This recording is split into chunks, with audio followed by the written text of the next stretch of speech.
today is a fabulous day. We're on whatever hour. Actually, we're at just almost 24 hours, 23 and a half hours of our opportunity-thon. And let me say a quick hello to everybody. Let me bring Raquel in, and let me bring in the amazing Tracy Repchuk, and we'll bring in the Dean of Success, because what the hell, we're all here because we're giddy and we are completely we're drunk on lack of sleep. And I want to high five Tracy. High five, Tracy. Boom. There we go. Because he has been rocking with us, like she's been in the trenches with us in the background, and I really appreciate you, going in the background and just doing it with us. And it's much harder when you're sitting in the background and you're not actually like interacting like me and Ken are, or Dean. So kudos to you, and thank you for staying engaged. So we're all wonky. And yeah, that's right. Welcome to the Sane Asylum. Ain't that the truth? Yeah, that is the truth. Anyway, I'm looking for a link here just to help somebody get into one of the rooms. But I do want to. I mean, I haven't seen Tracy. We just kind of reconnected again after years. It's great to catch back up again. So, and I'm going to kind of jump in because we're running a bit late, and we got Joel coming in. And the sooner we get everyone on, the sooner Raquel and I and Dean can go to bed. Together. You're going to bed too. You're going to go to bed with us, but separately. Yeah. Yes, we'll be in sync on that one. Well, then I quit. Yeah, that's good. Yeah, we're having a viewing thing, and there we go. Ask to join. A second, the group. Okay, cool. There we go. That is being sent, and I've got one more person to ask to join. Tracy, you're feeling it, huh? Well, and I'm in the back room. Of course, I'm still on the other line talking. Oh, right. No, with like a 30-second delay. It's really awesome. Let's get right to it. My intention for you is to keep you awake for the next 22 minutes. No problem. And extract the mind meld out of you. Tell it. Like, first of all, I don't even have a bio, and we haven't talked in a while. So let's give everybody an update as to how your massage parlor is doing, and how what is doing. How your massage parlor is doing. Oh. I thought you had a ranch in Nevada, so never mind. Yeah. I don't even get. I on the double D's from that was funny. That was funny. That was double D's, and I was like, yeah. No, I was like, all right, well, I have to call him. All right, let's go. I want to hear about Tracy's business, and then I want to hear about all the opportunities out there. So, I mean, there's a lot of people that don't know anything about me, so it's really excited to be on here. How am I gonna kick that? What do you mean? What can I do? There we go. Okay. So for those of you who don't know, I actually started a software company at the age of 19, and I've been on the internet, like Joseph talked about, forever. Just after Al Gore built it. Right. So in 1985, I really emerged. And then in 1992, I started all in on what is the internet, right? Which it wasn't even called that back then. And it was fascinating because I was doing work for Walmart, JCPenney, the government, banks, and Fortune 100 and 500 companies, because they didn't understand what it was either. And so that was my software days, and then into the internet days. And then I went all into what is now internet marketing in 2004. And that's when I actually was like the first woman to win New Internet Marketing Success of the Year. Mm-hmm. I then started to appear on the world's largest stages with the World Internet Summit. A lot of you guys here will remember that. Oh, that's yeah. I met the giants like, Mike Filsaime and Jay Abraham. And so it was a quite an exciting ride, because for 5 years, as a result of that, I actually toured around the world with 15 other men and myself as the only woman on those stages. So it was a pretty spectacular launch into speaking. I couldn't believe the dream card I had been handed. But then I heard some of your speakers talking earlier, like I think it was Deborah Lynn, and she was talking about the manifestation of a moment, right? Well, that was my vision board. Was the second I saw there was 16 men and no women, I was like, I'm going to get on there in 1 year. And it was actually 5 months when I hit that stage. And then, of course, that's where I started to meet Ken, when we were all in kind of those internet marketing days. I've heard people talking about the cruise, which was a blast. For 10 years, I did the Internet Marketers Cruise. Who know, I might pop back in to that. And so, you know, what I've really been doing is helping particularly women to create an online presence that is allows them to make money. That's the whole goal. You know, how do we develop a program? How do we create a brand? How do we create that landing page and that list building opportunity? And then kind of what I'll talk about here in general, once we've got our foundation built, how do we talk on social media? Where should we be and what should we be doing? Especially now that we're all stuck at home, it's a whole nother framework that we're dealing with. And so, you know, I am loving social media primarily because it is our resource and our outlet to communicate. Yeah. And how are you using it? And what do you see as the big opportunity there? Well, you know, when I do anything, it's with strategy. Again, you know, I graduated as a computer programmer. I have a certified management accountants designation. I like structure and logic and data flow. And so generally, I'll be on each platform for a very specific reason. Like, for example, with Facebook, I'm community building and I'm focusing on my groups in there because that is a fantastic pool to lead gen over to your landing page. And so that's a main activity there. Where my juice comes from, though, as people have been talking here, is really LinkedIn. Okay, so, you know, I have over 25,000 followers on LinkedIn. I'm a LinkedIn advisor. And primarily that is where my, I'll say bread and butter comes from. And that's where most of my speaking gigs, my international speaking gigs, I've spoken in over 39 countries now. That's where they came from. And so I love LinkedIn. I can give tons of tips for that. And then the two I'm playing with right now, one is, of course, YouTube, right? I've known forever I needed to get a better presence on YouTube, simply because of the search engine optimization and keyword ability to penetrate Google. But this COVID, you know, this pandemic, you know, lockdown, so to speak, has been awesome for me on that perspective. Right. I've already produced almost 60 videos ready for YouTube. I'm putting them up every single day. And then at the same time, I'm building up my IGTV channel.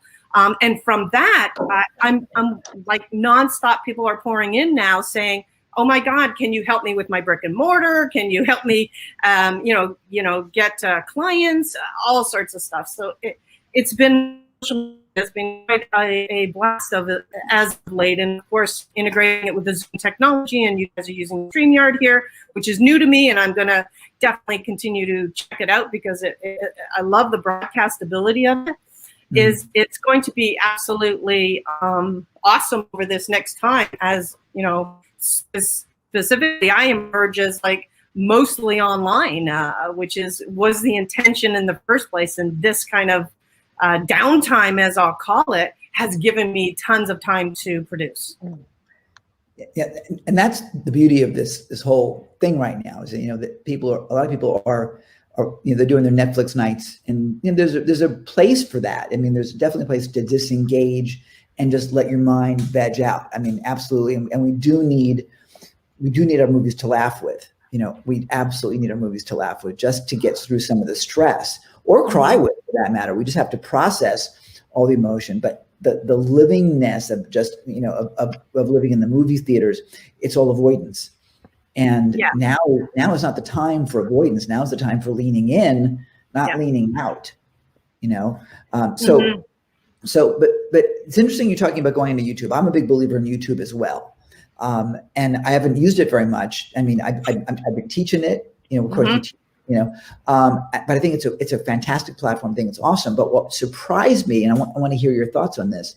We were approached by some people at Google where they were going to be like our agency, and they were just going to charge us for the ad spend and nothing. And it was all going to be free and this and that. And they wanted to get us up to like $50,000 a month in ad spend.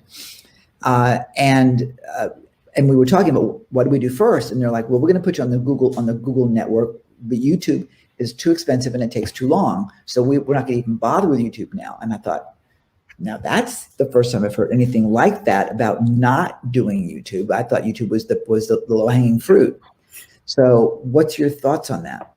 Well, when it comes to what we'll say Google ad spend versus YouTube ad spend versus Facebook ad spend, that's a different animal. The reason you really want to get onto YouTube is the organic value through the search engine optimization of Google, who of course owns them, right? It's the #2 search engine in the world. More people are starting to search now for straight to the videos, right? Because they're going to get reams and reams in the Google search for how to do something, but it doesn't really tell them how. Whereas a video, how to do something great. I take this, I heard the mechanic who's moved online, right?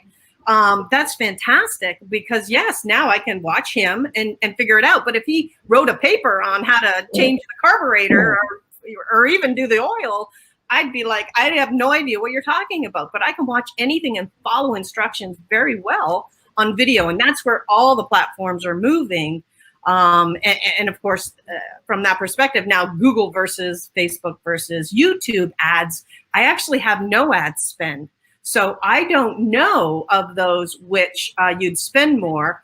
They all claim, hey, if you come to YouTube, it's way cheaper than Google, and everybody believe.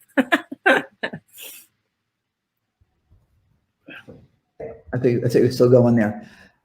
So it's interesting. And the thing about YouTube is that it does allow you to be really creative. And after you get to 10, one of the things I love about YouTube, where they really give you golden handcuffs, after 10,000 subscribers, they give you access to the YouTube studios for free. And if you're ever in LA, and they have studios in Los Angeles, New York, Tokyo, and I think it's London. It's been a while since I've talked about it, but I visited the one in LA. It's an old Hughes aircraft hangar. Oh yeah, I know it. Yeah. Oh my God, it is just like Fantasy Island. It's incredible. It's so amazing. Yeah, we're talking state-of-the-art studios with sound stages, big enough to like hold a huge rock concert in, as well as small ones where you can do something intimate, just like what we're doing right now. It's phenomenal. And it's all free once you have at least 10,000 subscribers. There's the new goal then, because I want to go play in the free studios. I mean, so do I. Me too. Although I had someone tell me, and that's been my big thing. It's like, give me 10,000, 10,000 on the double Ds, and we're good to go. the thing that I was told by someone was like, don't go there, because now they're going to own your content, and you'll become beholden to them. So, and again, who knows what the ultimate truth is, but there obviously there would be that they want you on there because they're going to pick up the ad revenue. So, but now let's talk about my concern. Is that we have people, and you guys pop in the chat and tell me whether I'm right or wrong. Oh yeah, ask questions too if you have questions about any of the platforms. Yeah, the link. Just a comment here on. Oh, hang on, let me get over here. Yeah, I can see the comments. There we go. Yeah, I want people able to see it at home. So you'll be soon be able to leave stream live to LinkedIn. StreamYard, and by the way, if you want to get a free trial on StreamYard, go to opportunitython.com/StreamYard. Okay. That's our link over there, by the way. So you get 14 days. We're actually streaming for free on StreamYard right now because we're on a 14-day trial. So it's great. They're awesome. They're great. But they do connect to LinkedIn Live, but apparently my understanding of LinkedIn Live is getting approved by them is not so timely and not so easy. Our application is still in there. It's really too as far as streaming is concerned. Yeah. But when you post a video up there, which like Instagram, it has to be under 10 minutes when you're at certain sizes. When you post a video up there, though, it gets traction. Unlike, again, we can see need to read is removing itself, and people are enjoying more of the visual content. simply because we're watching on our phones now. I mean, I don't know about you, but you know, I hit glasses stage now. It's very annoying when I'm doing this, trying to fan everything all the time so I can read the damn thing. Whereas on a video, I'm like, okay, I got that. Right. Yeah, it makes a ton of sense. Well, the thing that was kind of cool. So I don't know if you saw Justin when he came in 4 days ago. Talk about doing video. And the cool thing about it, if people are concerned about video or intimidated by video, the beautiful thing is Bonnie does her videos with a third party. You know, she shoots them and then someone else manages it. So it's wonderful. I mean, absolutely do video as much as you can, because it does connect your heart to people. People can see. I mean, that's why we're doing this now. Yeah, I mean, that's why. We got a lot of good questions about it. Yeah, like the Facebook Lives are so powerful because people are connecting that way, and it's free, right? Yeah. Definitely with the video, it's become such a big part, and I can see the growth ramping again, the trending ramp. That, you know, I opened up a whole division now that's handling video production, video studio work. And then what happens is they hand the videos off to me, and that's where I'll post, search engine optimize, get them ranking. And so we're handling that all under one umbrella, just because this is how important it is. But having said that, do I think people need studio work? No. like was said, right? Get your iPhone in front of your face and just start talking. Because if we take a look at the big people on YouTube, on TikTok, on Instagram, none of them have really taken a lot of production value into creating something. And then said that if you want your own TV show, that might be where you need to start to up level production before you post it on Roku and Apple and that. So you got 3 stages of content creation in just the video platform. That, you know, it's important to monitor, where are you, right? If you don't have a lot of money, don't think production, think just getting your face in front of your iPhone. But if you're at that, you know, upper level branded stage, you want to talk TV show, then I think it's important to take a look at the more sophisticated content that you can produce and put out there. But one of the major things, of course, is when you have that video content, you can strip it apart to almost, you know, 375 pieces of content for platforms. You can fill an entire month of social media with a 30-minute Facebook Live video. So when people are saying, I got no content, you do. You just don't understand the procedure to take one thing and repurpose it almost to death. Right, which was what the guy that had I don't remember, but I called it a donut.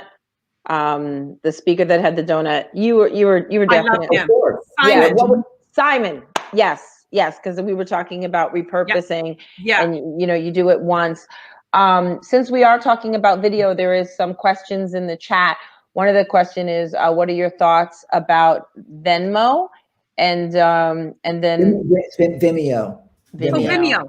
Okay, Vimeo. yeah. I was going to say, I thought Venmo was a payment platform, but Vimeo I know well. Yeah.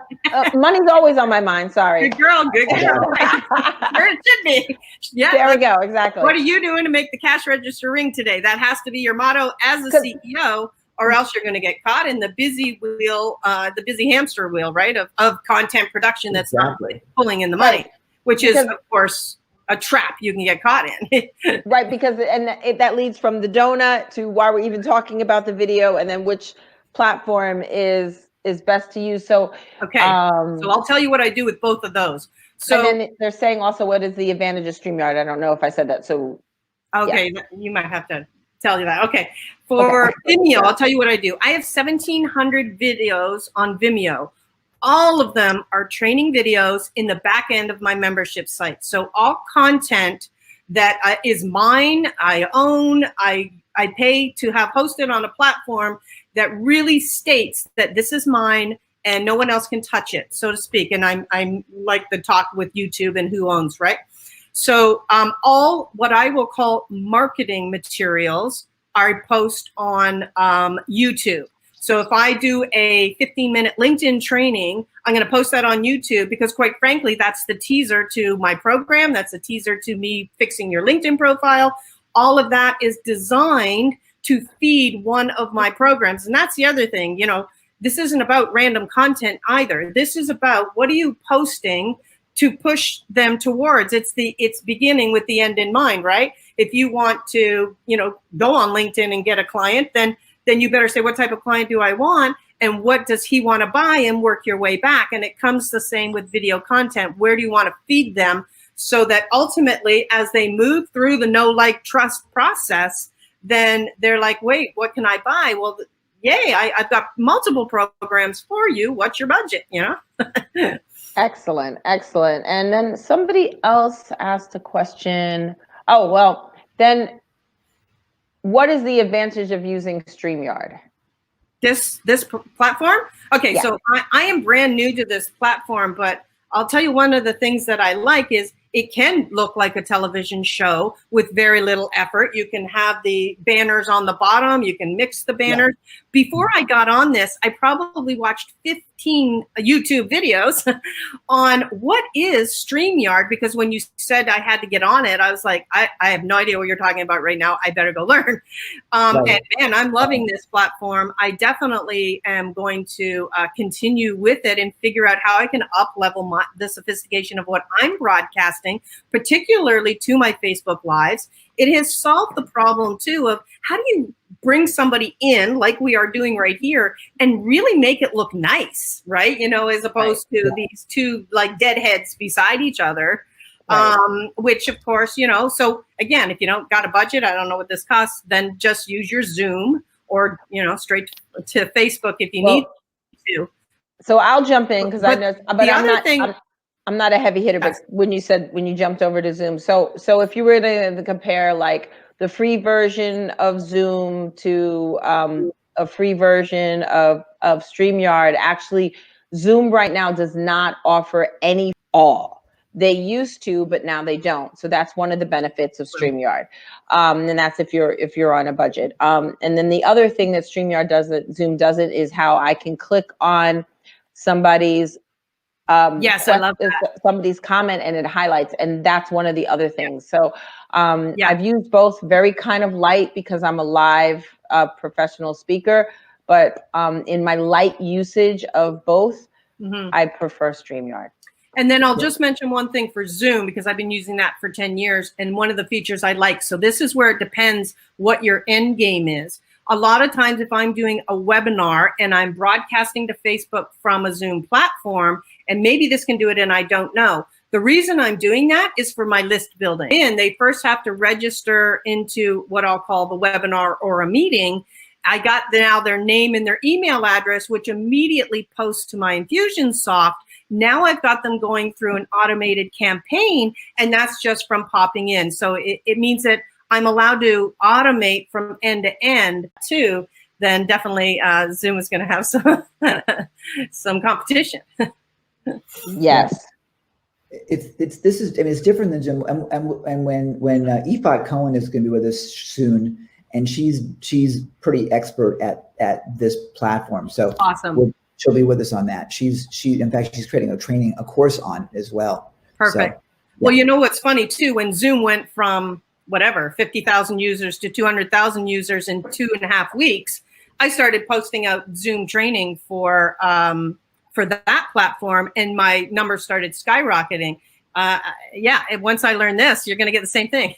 I'm going to start posting, because what people don't know, they don't know. And when you tell them about something like you have through this entire conference, this is a key element that we need to bring in. And even if it's not what we'll say for list building, it doesn't mean I don't want it for the other thing. I could be talking apples and oranges, which means when I want my production value to be higher, especially if I'm communicating or putting on a TV show, then this to me already looks like the platform for that.